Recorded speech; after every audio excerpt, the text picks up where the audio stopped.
Atenção! Começa agora uma teleaula de História do Ensino Fundamental. Você vai assistir a teleaula de número 13. Bons estudos!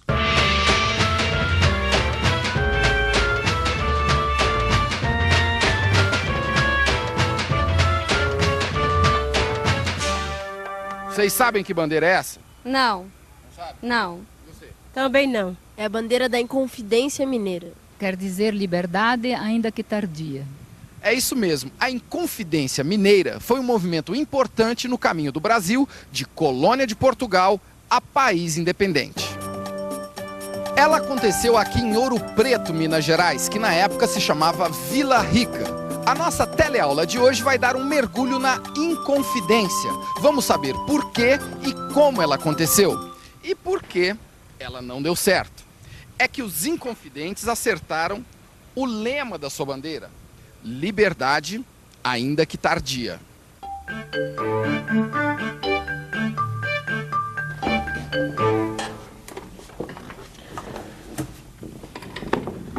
Por mais que se tenha ouvido falar sobre a Inconfidência, é sempre bom esclarecer algumas coisas sobre ela. Começando do começo.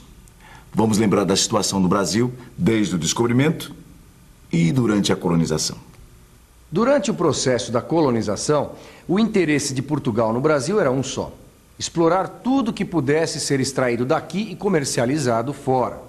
Era a fase mercantilista. A metrópole, no nosso caso, Portugal, mantinha a colônia, isto é, o Brasil, dependente e submissa. Era o tempo do pacto colonial. Quase 3 séculos de pacto colonial. O mundo mudou muito em 3 séculos. Vamos ver que mudanças foram essas. Já no final do século XVII, tanto nas metrópoles quanto nas colônias, esse sistema de exploração começou a ser posto em xeque. Na Europa surgiu uma nova maneira de ver o mundo: o liberalismo. Os economistas liberais eram contra o pacto colonial. Tudo deveria ser livre: a concorrência e o comércio direto das colônias com outros países. Eles também achavam que a riqueza de uma nação devia se basear na agricultura e na indústria. Para os liberais, a produção era importante. O liberalismo foi a semente do capitalismo que conhecemos hoje. Defendia os interesses da burguesia, a classe social que combatia os direitos da nobreza e do clero. Questionava o poder exagerado do rei, o absolutismo. O século XVIII foi o tempo da independência das 13 colônias inglesas da América do Norte e da Revolução Francesa. Ficou conhecido como o século das luzes. Foi o século do iluminismo. Iluminismo, movimento intelectual que se baseava na ideia de que, apenas através da razão, era possível compreender e explicar o mundo. Século das luzes. Século do iluminismo. Mas quem foram os pensadores que escreveram sobre as novas ideias? Alguns dos pensadores que puseram no papel as novas ideias foram Voltaire, Montesquieu, Rousseau. Pensadores que lançaram o ideal de liberdade, igualdade e fraternidade. E agora você deve estar se perguntando: o que tudo isso tem a ver com a nossa teleaula? Com a Inconfidência Mineira? Pois tem tudo a ver. As ideias viajam, se espalham, conquistam novos defensores. E no Brasil, as ideias iluministas pegaram, como haviam pegado nas colônias inglesas da América do Norte e na França.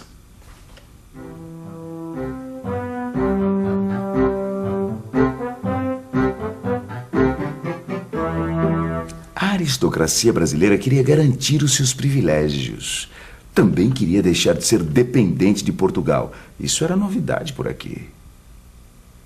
Mas por que será que no século XVIII a independência passou a ser o objetivo das revoltas?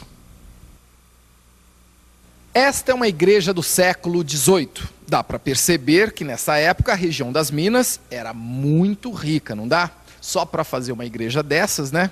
E essa riqueza toda trouxe poder.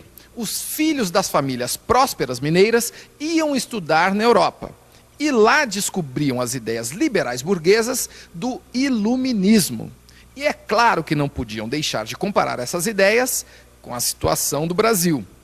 E isso gerava a revolta. Veja esta carta que um estudante brasileiro em Paris entregou a Thomas Jefferson. Thomas Jefferson era o embaixador na França da primeira nação independente da América, o que hoje são os Estados Unidos. Sou brasileiro, e sabeis que minha desgraçada pátria geme em um espantoso cativeiro, que se torna cada dia menos suportável. Estamos dispostos a quebrar nossas cadeias e fazer reviver nossa liberdade, que está completamente morta e oprimida pela força. Como você está vendo, uma parte das causas da Inconfidência Mineira veio de fora.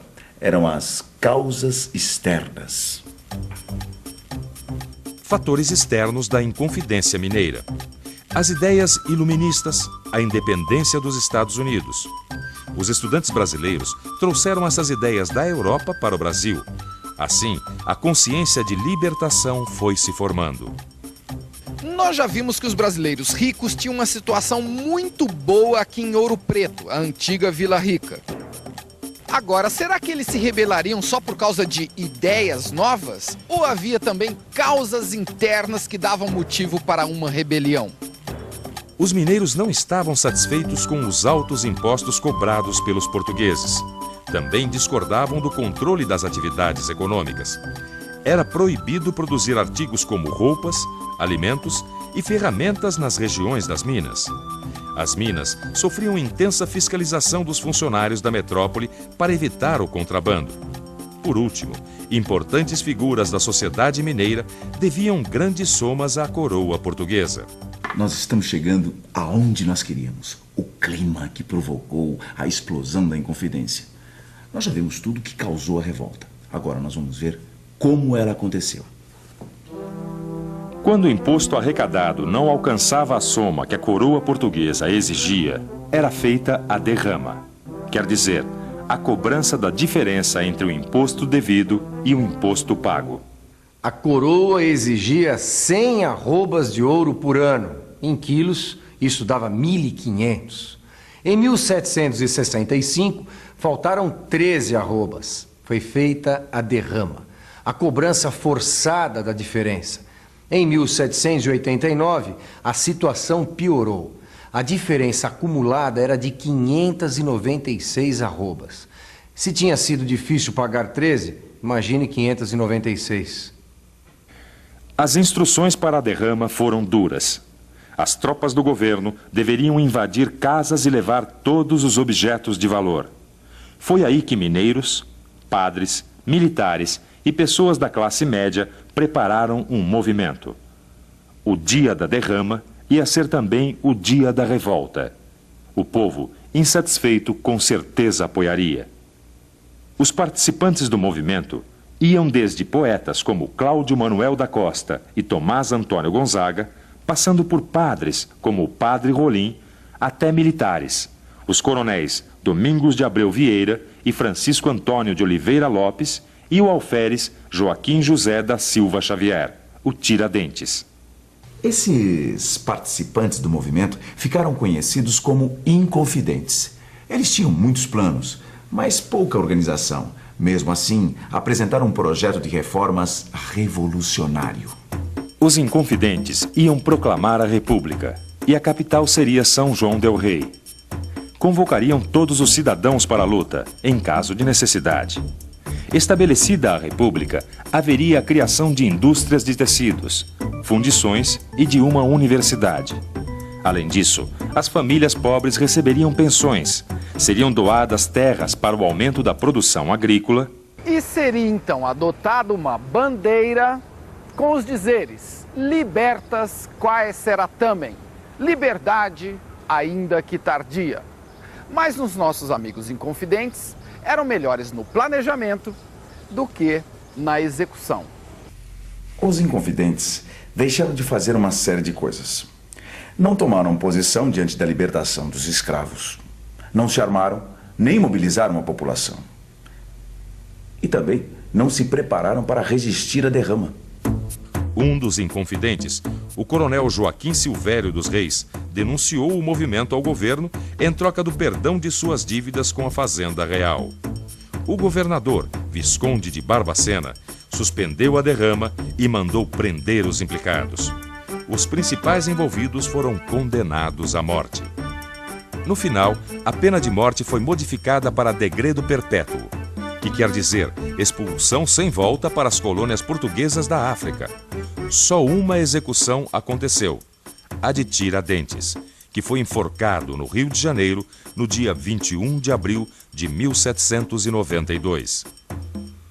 Tiradentes foi o único a ser executado. Ele assumiu suas ideias e também foi o único a divulgar essas ideias para o povo. E o governo sabia que o perigo estava aí.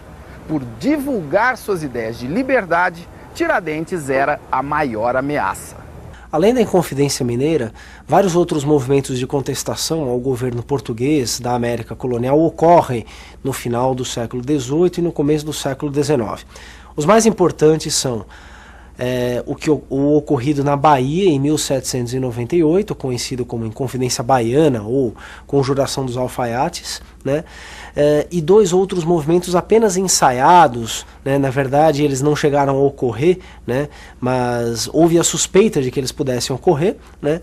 A chamada Inconfidência Carioca de 1794, envolvendo uma sociedade de literatos no Rio de Janeiro, e a Conjuração de Pernambuco em 1801. Nenhum desses movimentos, incluindo as Inconfidências Baiana e Mineira, chega às vias de fato. Não há uma explosão revolucionária, uma explosão de contestação. Todos eles são abortados antes que eles ocorram. Mas a simples suspeita, né, de que eles pudessem se tornar então movimentos abertos já é o suficiente para mobilizar a atenção e a preocupação das autoridades portuguesas. Em geral, esses movimentos são bastante típicos. Eles ocorrem, né, assim como vinham ocorrendo ao longo dos anos anteriores de colonização, já desde o século XVI, em função de crises normais, mais ou menos corriqueiras no mundo colonial. Eles ocorrem por causa de uma excessiva carga tributária, por causa de descontentamento em relação a atrasos de soldos militares, crises de carestia, de fome, invasões externas. Mas a diferença é que agora, no final do século XVIII, esses movimentos são cada vez mais politizados, eles portam conteúdos inovadores trazidos pelo ambiente revolucionário mundial e, além disso, eles contam com a participação de espectros sociais cada vez mais amplos. Se liga aí que é hora da revisão. Até o final do século XVII, o Pacto Colonial regulava as relações entre metrópoles e colônias. Portugal extraía riquezas do Brasil, cobrava impostos e nada disso voltava para cá em forma de benefícios. No século XVIII, surgiu o Iluminismo. Ele defendia ideias liberais burguesas e norteou os movimentos como a independência das colônias inglesas na América do Norte, a Revolução Francesa e a Inconfidência Mineira. Movidos pelas ideias iluministas e dispostos a acabar com a exploração e os impostos altos, os inconfidentes mineiros planejaram uma revolta para o dia da derrama. Os inconfidentes não se prepararam devidamente e foram denunciados e presos. Tiradentes, por ser o único a assumir e divulgar as ideias de liberdade, foi enforcado em 21 de abril de 1792. E agora? Deu para entender por que, mesmo sem querer, os inconfidentes acertaram no seu lema liberdade, ainda que tardia? Leia o seu livro e pense. Qual foi, realmente, a importância da Inconfidência Mineira na história do Brasil?